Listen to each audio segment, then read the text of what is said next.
digreeto ka soo baxday xafiiska madaxweyne ku-xigeenka maamulka Khaatumo Cabdalle Maxamuud Cali Haybe ayaa lagu magacaabay Axmed Maxamed Xasan Gacmayare in uu noqdo wasiirka wasaaradda isgaarsiinta iyo gaadiidka maamulka Khaatumo. digreetada ayaa u qornayd sidan: markuu arkay qodobada dastuurka maamulka Khaatumo markuu tixgeliyay ahmiyadda weyn ee wasaaraddu u leedahay dalka iyo dhismaha maamulka,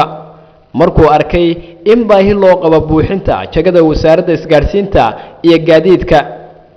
markuu ka fiirsaday kartidiisa, aqoontiisa iyo hufnaanta shaqadiisa, markuu ku qancay inuu hanan karo xilka loo magacaabay wasiirkani, wuxuu go'aansaday in mudane Axmed Maxamed Xasan Gacmayare uu noqdo wasiirka wasaaradda isgaarsiinta iyo gaadiidka maamulka Khaatumo. Axmed Maxamed Xasan Gacmayare oo ahaa wasiirkii hore wasaaradda warfaafinta maamulka Khaatumo, kal horena ahaa afhayeenkii SSC, waxaana wasiir Gacmayare oo ahaa wasiiradii dhowaanahanba ugu shaqada badnaa maamulka Khaatumo, isagoo ka qayb qaatay arrimo badan hirgelintooda. waxaana wasiir Gacmayare oo ahaa sida bulshadu sheegto wasiirka ugu shaqada badnaa wasiirada maamulka Khaatumo, isagoo ku tilmaaman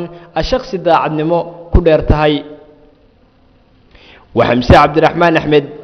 حمزة درويش، تلفزيون عالمي الصومالي نيوز تي في لاس عنود.